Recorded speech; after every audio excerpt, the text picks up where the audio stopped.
குண்டாக இருக்கக்கூடாது, நெச்சலாக இருக்கக்கூடாது, ரொம்ப ஒல்லியாக இருக்கக்கூடாது, ரொம்ப குண்டாகவும் இருக்கக்கூடாது, கருப்பாக இருக்கக்கூடாது, சேப்பாக இருக்கக்கூடாது, ரவுண்டு மூஞ்சாக இருக்கணும், மூக்கு இப்படி இருக்கணும், கண் இப்படி இருக்கணும், காது இப்படி இருக்கணும், தலைமுடி இப்படி இருக்கணும். இப்படியே வர்ணனை வந்து சுக்கிரன் லக்னத்தில் இருந்தால் இப்படி வர்ணனை பண்ணி கரெக்டாக 35 வயசு 40 வயசு தலைமுடி கொட்டி விடும் கிடையாது. இப்படி தானே? இப்படி தான் நடக்குது. நீங்கள் ஏன்னா நாங்கள் அப்படியே பார்த்து எங்களால் முடியலை. நாங்கள் அதுதான் சொல்கிறோம், திருமண பொறுத்து தயவு செய்து இந்த அப்பா அம்மா தயவு செய்து பிள்ளைங்கள்ட்ட விட்டுட்டு ஒதுங்குங்க எல்லோரும். எப்பா குடும்பத்தெல்லாம் கொஞ்சம் ஒரு பக்கம் ஒதுங்க. படிப்பா ரைட்டு, இப்போது ஏதாச்சும் ஒன்று ஒத்துப்போங்க. ஒன்று படிப்பு ஒத்துப்போங்க, இல்லை வருமானத்தை ஒத்துப்போங்க. நானும் சம்பாதிக்கணும், அவங்களும் சம்பாதிக்க, கல்யாணம் பண்ணிங்க, ரைட், சந்தோஷம். ஜாதக பொருத்தத்தை பார்த்துக்க. இதுக்கு பிறகு அங்கிட்டு வரும் பாருங்க, லக்கணத்தில் குரு இருக்கும். லக்கணத்தில் குரு இருந்துச்சுன்னா நமக்கு வேண்டான்னு சொல்லுவோம்.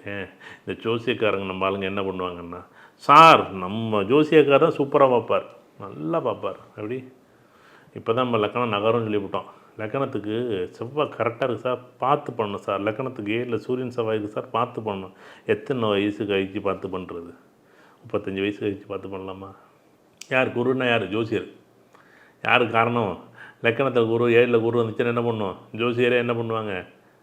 ஐயா 2 2 8 12 குரு இருந்தாலும் லக்கணத்தில் குரு இருந்தாலும் என்ன பண்ணும்? ஜோசியரை என்ன பண்ணுவாங்க? இந்த ஜாதகத்தோட இன்னொரு ஜாதகம் பெஸ்ட்டாக வரும், வெயிட் பண்ணுங்கள். எங்கே 2045 வந்துடும். இன்னும் இப்போ நம்ம 2025 இருக்கோம், 2045 வந்துடும். இன்னொரு பொண்ணு புதுசாக பொண்ணு பிறந்து வந்துடும் உலகத்திலே. இன்னும் ஒரு பையன் பிறந்து வந்துடுவான்.